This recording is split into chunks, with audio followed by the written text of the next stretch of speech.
Hey everyone, today I'm joined by another very interesting guest named Stratis Morfogen. He is a business owner. He's been in the business industry for many years. Stratis has ran many businesses in his life. He's did business with all kinds of different people. One group of people that stood out to me and will stand out to you as well, because I know a lot of you guys like the Mafia stuff. Stratis went into business with the Mafia. Stratis seen a lot of good in the Mafia. He was around Carl Gambino when he was a child. Stratis had all kinds of Mafia encounters while running his business. A lot of them were good, but with those good encounters came a few bad ones, and one of them was John Gotti Jr., and Stratis told him to go you-know-what himself. Stratis has got one hell of a story. Stratis knows what it's like to lose everything and get it back plus more. Please subscribe to my channel if you want to get more interviews like this. I'll put Stratis' book in the video description. It's a very excellent read and I highly recommend it. And without further ado, let's get into Stratis' story.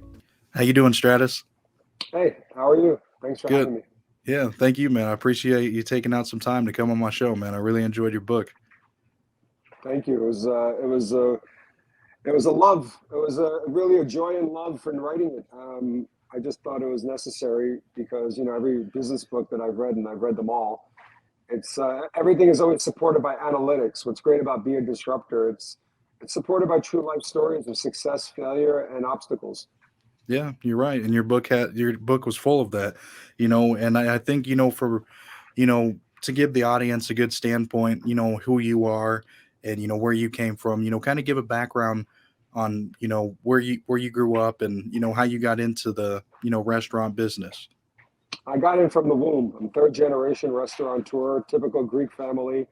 I grew up in the business from every aspect of it, from being a busboy to cleaning and peeling shrimp and garlic to going to the Fulton Fish Market, the meat market, the vegetable market with my father twice a week.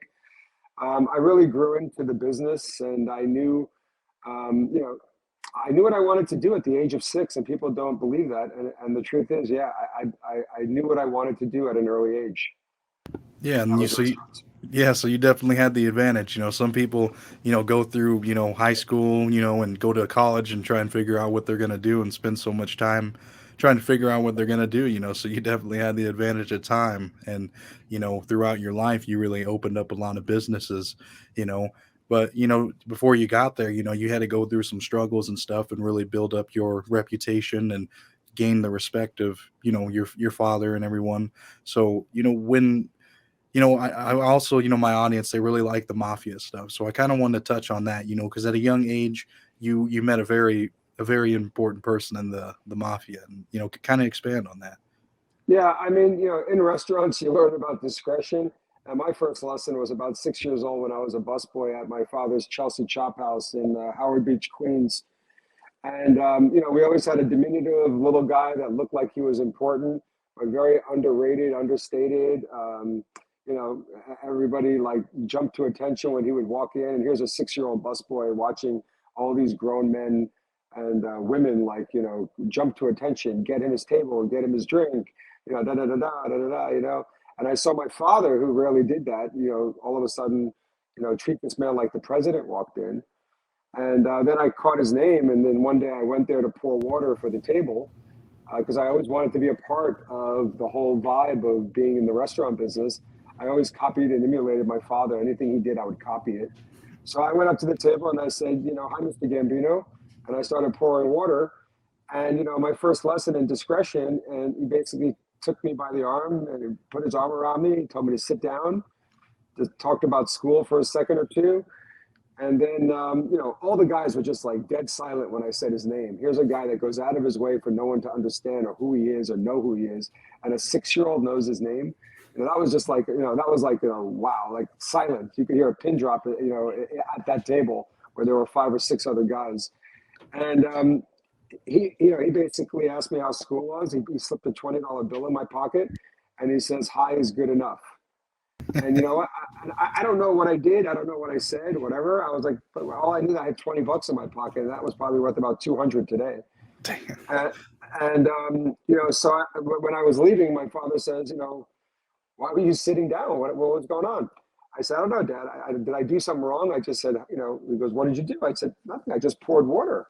And while the end of the conversation was about to take place, and I said, "Hi, Mr. Gambino." My father goes, "Oh my God, oh my," he's like, "Stratis, we call him Sir." We call him, hello, sir. We don't mention his name because that's something that he doesn't like to hear his name out in public. And so this was like my first lessons of discretion. And you're not going to learn that in school.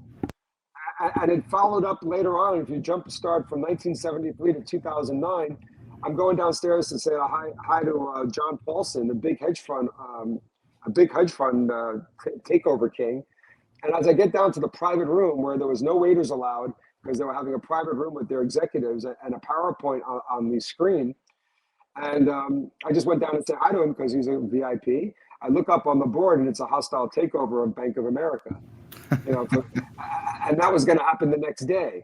Now, if I was shady or corrupt, I'd be buying options on that stock the next morning before the market opened up. But that's what we face in the restaurant industry. You learn quick on where to shut your mouth. How many times have I seen a gentleman come in with different lady 3 nights in a row, and the third night being his wife, and I have to be like, hey Joe, I haven't seen you in a while, man. How you been? Meanwhile, I saw him last night. Right. But that's the art of being in the restaurant industry. We're not here to judge. We're not here to tell you if you're going down the wrong path or the right path. We're not dealing with nuns and priests. And, we're dealing with just people, and we're here to just feed them and give them service and give them a great, enjoyable guest experience. And that's as far as it goes as being a restaurateur. Yeah. No, you're right, man. And, some people just like the discretion, because then if you start punching and poking and stuff, they're not going to want to come and do business with you. I mean, certain people are like that, from gangsters to straight up businessmen, so it's, the two kind of go hand in hand, and you had your experience with them, what I mean? And I know in your book, you kind of said, you'd rather deal with the gangsters than, these businessmen, because they can be vicious and, screw you over in a minute. I mean, kind of talk about that and expand why you had that thinking. Yeah, I mean, so then after, Carlo Gambino would come in once or twice a week, and he became like an extended family member until his last days. And, then at the Fulton Fish Market, I became friends with all the top guys that ran the Fulton Fish Market, and those were all the Genovese heads. And, Ali Shades, all these guys were like extended family members. Hey, how's your dad? Where's your dad? I don't, where's your Uncle George, the buyer of the oyster bar? With Morfogen family were probably the largest fish buyers in the 60s, 70s, going into the 80s. So they were looked at as like, golden Greeks, basically. And so with that, I knew that life. My father exposed me to it. And looking back, I think it was a great move because, I became partners with the Wharton MBA types. I became partners with the heads of Credit Suisse, who invested in a restaurant that I created as one of the top earning restaurants in the world called Philippe Chow. And these guys bought in and bought my original partners out, and they left me there to be basically, fed to the wolves. And the truth be told, looking back at my 38-year career, I was partners with the mob. I was partners with the MBA Wharton heads of Credit Suisse, which you would think are like the, legit, honest, working, like ethical is a better word, partners that you could ever have with endless amount of money. And then I dealt with the politicians the last 3 years. And I got to tell you, if I had to do it all over, or if I had to do it again, I had to choose between those 3 groups, I would be partners with the mob. Damn. And, that means for the average person, to think, they wouldn't think, oh, I want to do business with, some gangsters or some criminals. But to you, you know what you're getting in with. I mean, you grew up around it and you learned, who these guys are. And, I mean, and you've seen the bad side with them as well. But as long as you stick to your word, they ain't going to mess with you. You know what I mean? And I mean, like some of them for the most part, but you did have a few encounters too, that we'll get into here in a little bit. But, I lost you for a second. The answer to that is there are good and bad in everybody. I don't care if you're Greek, Italian, Jewish, foreign, domestic, doesn't matter. There's good and bad in every culture, in every nationality, in every sector. And I will tell you that my experience was, well, it's two-sided. The heads of the Genoveses, Ralph Coppola, Barney, these guys were like family to me, and they protected me and never asked me for anything. And, the Gotti Juniors of the world were the scum of the earth who used to try to shake me down. So there's good and bad in everything. It just happened to be that the guys that were around me were just loyal as friends, and Yeah. and it was about friendship. And no Right. one's ever seen that side to organized crime or to the mob or whatever you want to call it. Nobody's ever seen that side that there are, my experience, I think has never been told before. These guys were my brothers, my partners. They looked out for me. And every time, one of these other families and even the other families at the Gambinos, I knew all the capos there. They were good people. There were just a few thugs out there, like the Gottis, there were thugs. And the bottom line is that they would attack anyone that was making money in alcohol in the 80s and 90s, especially the 90s. They would ask for an alcohol tax, and I told them to go fuck themselves, and I did it very clearly. But I knew I had what I had in my back pocket, and when it came push to shove, there was a big sit down. And guess what? He apologized and backed the fuck up, because you know what? I stood up to him. And again, these are the guys that the mob got such a bad name because they're thugs. There's a whole element out there that are just business people that work with integrity. Now, I can't say the same thing about the heads of Credit Suisse, who are Wharton MBA graduates. They're the biggest thugs on earth. They robbed millions and millions of dollars from me. And they did it by manipulating court systems and deep pockets and mitigating, lies. Because you can lie and you can drag anybody to court if you have money, even Yeah. if you don't have a case. Right. And these guys are the most corrupt people on earth. I mean, yeah, and it's just a shitty thing, you wouldn't think so, but that's what it is, So I wanted to start, or continue, where what was your first business that you started, and just kind of talk about how you first got into it, because I mean, obviously you worked for your father and stuff, but your first official business where you were, the full owner.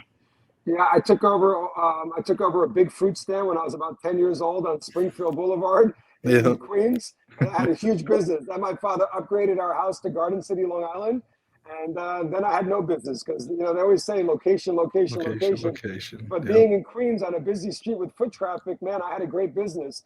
Going to Garden City where you didn't see one person the whole day walk across your house, well, that kind of business sucked. But anyway, but to answer your question, I understand your question. At 20 years old, I opened Kids Kingdom Amusement Park in Medford, Long Island, with a $25,000 loan from my father. I took over the whole food and beverage of a 20-acre amusement park. And Wow. when I bought it, it was doing about $4,000 a week in sales. And what happened with that is, it was like a Nathan-style place inside, hot dogs and pizza and birthday parties, about a 5,000 square foot building. Half of it was a game room, which wasn't mine, and I was the food and beverage. So I took this place doing about 4 or 5,000 a week, and immediately I put DJs and I took the Battle of the Bands concept, which we were doing in high school just a couple of years before, and I made it a Friday, Saturday like rock club, with DJs and a Battle of the Bands. That's what we did in Garden City, and I was always in bands, so I love that part. And we did $20 admission at the door, unlimited pizza and soda, and you got like 10 tokens for the video games. And you could listen to bands and blah, blah. All of a sudden, I went from 5,000 to 30,000 a week. Damn. See, Yeah. just like that. I mean, you just had to. You used your experience and your knowledge. That I mean, because you're as a 20 year old. I mean, you're gonna know what people want. As the youth, and and then obviously with your music background, so you definitely incorporated, all that together. And I mean, Jesus, you really like what times it by 5 or 6, six. 6 cap. Yeah. And basically, I was working for my dad at that time. I don't think I made more than $40,000-$50,000 a year. And all of a sudden, I was making that a month. And Damn. I'm just turning 20 years old. Yeah. And, so I always looked at things unconventionally. I always disrupted everything I've ever done. Because the next thing I did was Hilltop Diner in Flushing. I took my dad's diner. I put a 3-star New York Times chef in there. And, who puts a New York Times chef in a Greek diner in Queens? And I did that. It got national attention. It was the only diner ever in the industry that you needed a reservation on Friday and Saturday night. And then on and on and on. I went to Gotham City Diner, went to Rouge Nightclub, Cessa Nightclub, Obar Nightclub. And then in 2005, I created Philippe Chow. And that became the highest grossing restaurant in America per square foot, probably on the planet. And that was Damn. from 2005 to 2014. This is where I started doing $10, $12 million a year in sales out of 4,000 square feet at $3,000 a foot. Nobody came close to us. So I sold it in 2014. I took a couple of years off. And that's where I took my knowledge of Chinese food and I put it with my next favorite cuisine, which was an American steakhouse, and I created dim sum and chops, or I call it LSD, lobster, steak, and duck. And I created Brooklyn Chop House. Yeah. And Brooklyn Chop House, you know, thrived in 2017, 18, 19, it blew up. And then 20, we thought we were on our way to financial heaven. And then COVID hit. Yeah. What opportunities did COVID bring you though? Because I know COVID, took a lot of opportunities from people and stuff, a lot of bad stuff. But I mean, you were able to thrive during that time. I did, but it first started with this: is when COVID hit us, I followed like sheep what these Right. wolves in political suits were doing. And for the first 3 months, we shut down as everybody did in March. And then when it comes down about May, when you start reading about stuff and you start seeing that the shopping malls are opening up, that the airports are opening up, that CVS is full with a line outside, and you see the supply chains falling apart. You see people diving deeper into depression, suicide, drug addiction, alcoholism, domestic violence, divorce. You start saying, wait a second, is the remedy worse than the actual virus? And I started to believe that. Then I took a very strong position. And I started being a regular, like on Fox, because CNN wouldn't have me because they didn't want me to say anti-government stuff. Of course, yeah. So I found like a crusade that I went on against politicians because they were saying we need to slow down the curve, flatten the curve. That was their favorite term from Comrade Cuomo and Mayor de Blasio. That was their comment. Flatten the curve. And then one day when I was on Fox with Steve Forbes and Comrade Cuomo, our socialist leader, I said, let me ask you something. You say flatten the curve, but you're destroying the economy. You're destroying people's lives. How are you going to flatten the curve for these following things, which I just mentioned? Suicide, depression, alcoholism, drug addiction, domestic violence, crime. How are you going to stop this? Because that's what's going to happen 2 years from now if you continue on this madness of approach of stopping this virus, which if you ask any epidemiologist, they will tell you that you cannot hide from a virus. If you've got a pre-existing condition, stay home. But if you're healthy, go and challenge the virus. And if you catch it, you know what? It's the only way we get through this thing with herd immunity. Yeah. And they didn't understand that because I wasn't politically correct. What am I going to tell people to go out there and maybe catch this virus? You're going to catch it anyway. I don't know one person that hasn't caught it. Right. Not I had one that shit person. twice. Exactly. I know people had it 3 times, 4 times. My daughters, my children had it. I've had it once. And I didn't even know I had it. So at the end of the day, and I have diabetes too. Oh, I have asthma, and it still didn't affect me. Damn. But what I'm saying is that when they start doing all these things, the real damage is the aftermath. And that's what they didn't understand. So to answer your question now, that was my crusade. I also donated 8,400 meals to 19 hospitals with the help of Cisco, Junior's Cheesecake, Voss Water, and a bunch of other companies that helped me get to that level because I couldn't fund it myself, especially when I just lost my business. And then with that, the opportunities started to come after my philanthropy hat and my goodwill hat came off. My capitalist hat went back on. And I struck the 2 biggest deals in Manhattan, which were 25,000 square feet in Times Square. I took over Buffalo Wild Wings and converted that to Brooklyn Chop House. They actually handed in the keys the first day of the pandemic closure in March of 2020. They handed the keys.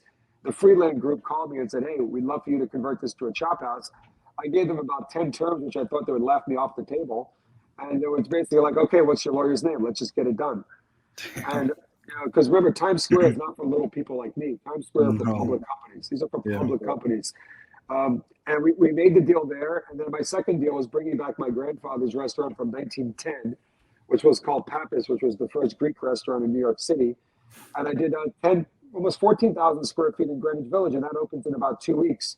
Called Pappas Taverna on McDougal Street. And I did that deal as well. I got paid to do those deals. Well, that's pretty cool that you get to bring back your grandfather's legacy. I mean, that's 2 weeks from now. So, I mean, how does that make you feel? I mean, you got to be pretty excited for that. I am. The menu is great. It's the first wood-burning Greek restaurant. There I go. I'm disrupting everything. The wine list, bottles of wine from $80 to $4,000. You can buy it by the glass. So picture what the wall is going to look like by the glass. It's going to be $16 a glass to $1,200 a glass. Yeah, seriously. But Yeah, so with technology today, there is a market yeah. where people will pay that kind of money for like an old vintage of like one of their favorite Lafitte's or one of their old wines, where they'd have to spend $4,000 for the bottle. They love the idea of spending $1,200 or $1,000 and getting a taste of a few different great bottles instead of being consumed by one. Yeah, you're right. I mean, so that's going to be a really interesting one, I mean, whenever I go to New York, man, I got to check out all these places because I'm located in Nebraska, so I've went to New York maybe one time, and I mean, I went to Times Square and everything, and you're right, everything there is big, public businesses. So that's awesome that you were able to get your. I mean, you're considered a small business then, because I mean, with the Chop House, I mean, you're a franchise. It's a right. It's your own franchise, and Brooklyn Dumpling Shop is the franchise right. business. We've got about 200 shops in development, Okay, and that's our damn. fast food version, which we brought back to the automat controlled by the smartphone, and that's Brooklyn Dumpling Shop. But Brooklyn Brooklyn Dump. Chop House, we have two locations, and Okay. that's Times Square, and the original is in Fidei. Hmm. And yeah, we are licensing that a few times around the globe. But Brooklyn Dumpling Shop is our franchise model. Damn. So where is it? How many states is it located in then with that one? Well, we have territories sold in about 20 states Damn. and Vancouver. Wow. Well, that's pretty cool. I mean, you ever plan on getting one Nebraska? Fill out the application. Let's go, Adrian. Yeah, yeah. No, I mean that'd be pretty cool, man, because I'd check that out, But It works really well next to universities. So yeah. most of the openings are about 600 to 1,200 square feet, and they're Mhm. mostly by universities. Yeah. Well, we got one probably in Omaha, Nebraska. That's with our biggest town here in Nebraska or whatever, if you ever think about It, something. it would work well by their universities for sure. Yeah. So, okay, let's see. Through your book, I really got, a key takeaway that I got from it was, in business, you got to have patience, and there were certain situations that you went through where you didn't have patience, per se, and you kind of learned a lesson from it. What is a lesson that you learned from not having patience in business? Well, it's patience and it's also timing and it's also sprinkled with luck. Because you obviously go into a business with good intentions that you want to win, you want to succeed, you want to do well. But if you gotta be patient with success. There is no path to success without failure. You must fail to succeed. If anybody tells you differently, that means you didn't take enough risk. But I teach a few universities now entrepreneurship, and I do it on my dime because I really enjoy speaking to that age group. Like my daughter just graduated U Miami. I like that age group because they're being taught things wrong in school, and I'm not only high school educated. What I always hear from these kids is, I'm 22 years old. I'm ready to graduate. I don't know what I want to do. I feel like a loser to my parents because I don't know what I want to do. My guidance counselor professors are pressuring me that I got to get a job in my 20s. I've got to make enough money to retire in my 60s. And I'm saying, whoever's teaching you that was written in 1900. Yeah. So let me tell you the new rule of thumb, the new law. The new law is, I want you to fuck it up as much as possible in your 20s. Screw it up. Try 10 different things that you might like. Find what you're passionate about. And if you fail 9 times out of the way, it's a success. At least you found something that you're going to love. Because remember, if you fall into that trap in your 20s and you're not extremely happy about it, well, you're going to be miserable by the time you're in your 40s. So my rule to you is fuck it up and take high risk in your 20s. Find out what you're passionate about and love and fix it in your 30s. Start making real money in your 40s and retire in your 80s. Because the new average lifespan is 84, not 62 like it was in 1900, where that Right. stupid rule was written. Because Yeah. you're not supposed to know what you want to do in your 20s, and if you do, it's a gift. I knew what I wanted to do at 6 years old. Yeah. I mean, that's unicorn level because Yeah. nobody knows what they want to do until at least in their mid to late 20s. Yeah. But there's a few of us that know what we want to do, and it's a gift. Right. But you can't put the pressure on students by telling them you got to get a job in your 20s and you got to retire in your 60s. I know a whole bunch of people that retired in their 60s, and guess what? They're 88 now and they're broke. Damn. Yeah. So I mean, you're right. I mean, I'm that age. I'm 23. Almost 23 now, and it's good to hear that. When I read that in your book, I was like, damn, that's true. Because in order for me to figure out different stuff that I liked, I had to, try it, before, I had to go through it. You obviously we all go through different stuff or whatever, but you go through certain shit and that something doesn't work. So then you try something else, and then you like that, and you're like, damn, you just kind of fall into stuff. But if you just go to school, go to college right away, and try to go into the work field, I mean, everything is, like you said, it's so pressured, and it feels like you got to get into something right away because you just went into all this debt, you know what I mean, and spent all this time Yeah, studying and doing all that. student loans, this and that. But the problem is that when you jump in too quick to something that's going to spend your life, you actually live someone else's dream. That's right. That's true. You're right. I mean, that's why it's good to take time and take a little breaks to reevaluate shit before just jumping onto stuff, you know what I mean? And not picking stuff so quickly because you feel pressured to, because it's your life. And take high risk. I've heard some idiots say to me, well, I never had a failure. And I said, well, because you know what? You didn't take high enough risk in your early stages of your career. If you took higher risks, you do have a propensity for failure. When you want to disrupt an industry, you're going to fail. But when you hit it, when it's a winner, it's not a double or a triple or a home run. It's a fucking grand slam. Yeah. And that's the drug that I'm on. Is that I hunt for the grand slam. I've had a bunch of doubles. And you know what? It feels good. Doubles mean, you're making money. Things are good. You pay back investors. You're making a living. But when you disrupt something, like I've done in like the last 7 industries I've been in, you disrupt something and you hit it, there's no greater drug on earth. Because that feeling of changing the game, forget about the rewards financially. The rewards, to your own persona is just, there's no words for it. It's the greatest feeling ever. What does being a disruptor mean to you? Looking at things unconventionally, turn it upside down and deconstruct and reimagine it and reconstruct it. Yeah, that's exactly what it is. I mean, just it's that simple. You know what I mean? I don't know, like people. I think like if to anybody that's listening, you got to check this book out because if you want to look at stuff from a different angle, like Stratis said, it's there. You know what I mean? You don't have to follow the everyday routine or whatever everyone's doing. I mean, Stratis in your book too, you really talked about certain laws that you went against. I mean, I think it was your father he went against, and they changed a whole law just around him. He was a Greek immigrant in 1956. He opened his first restaurant, and the unions came and said, wait a second, you need to hire union people. And my father tried it for about 2 weeks, and the union guys would be like, well, it's 4:00. This is when the union says I take my break. And meanwhile, the dining room was full. So the stubborn Greek that my father was, he threw them all out. And then that's how this camaraderie came with like the old school, the old country. He called his cousins, he called his family from Greece. The next day there was 7 or 8 of them that flew in from Greece. And guess what? Every job was handled by family. And you know what? They worked when the customers were off.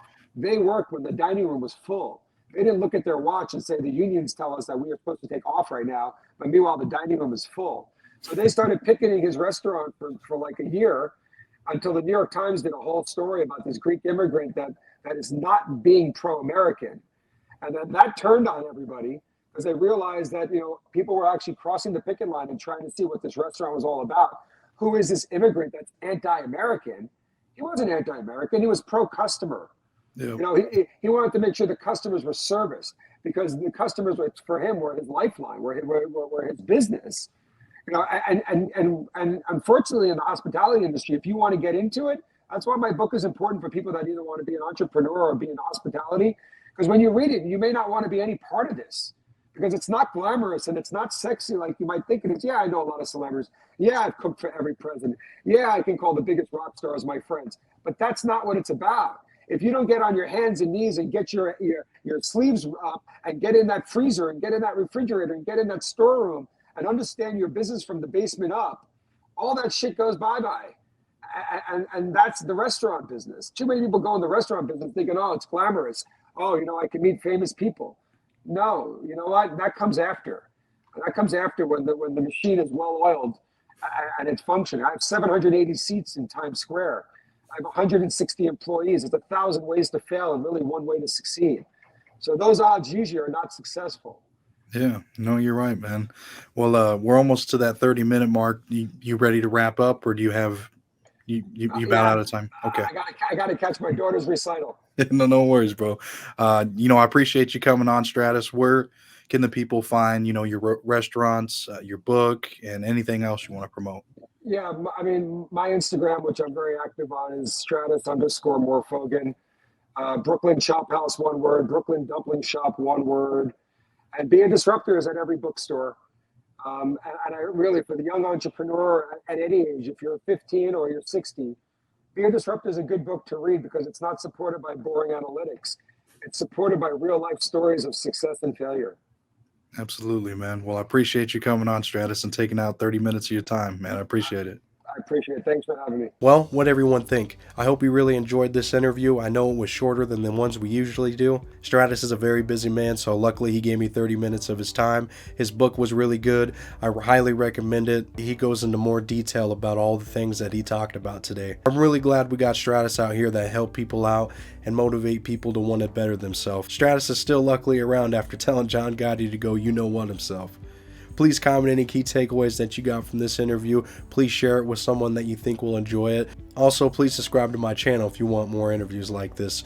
I'll be sure to put Stratis's book in the video link description if you want to hear more stories about what he's been through and how to make it out of the struggle and be a disruptor. If you want to support me and my clothing brand, I got hoodies, beanies, and t-shirts all on my website. I'll be sure to put that in the video description below. At the end of this video, there'll be a playlist of all my other Mafia interviews I think you'll find interesting. The last thing that I'll bring up is my American Mafia documentary series that I've been working on. It's now in the promoting stages. If you enjoyed this interview, I know you'll enjoy that documentary. Please hit subscribe if you want to get that when it comes out. Each episode is about a different crime family. There's 11 of them. I got ex-mobsters, retired police officers, mob experts, all on that documentary. Please watch this trailer to get a more better understanding on what my documentary is going to be about. Thanks again for watching. This life is very twisted. You never know when it's your time to go. One day you're putting in work with someone, and the next day they're taking you out. In our days, it was very quiet. Nobody ever talked about this. Nobody glamorized it. It was all like hush hush. Not a glamorous life. And again, it's not what you see in Goodfellas. It's not what you see in Casino. Some days you were dead broke. Some days you had $2,000 in your pocket.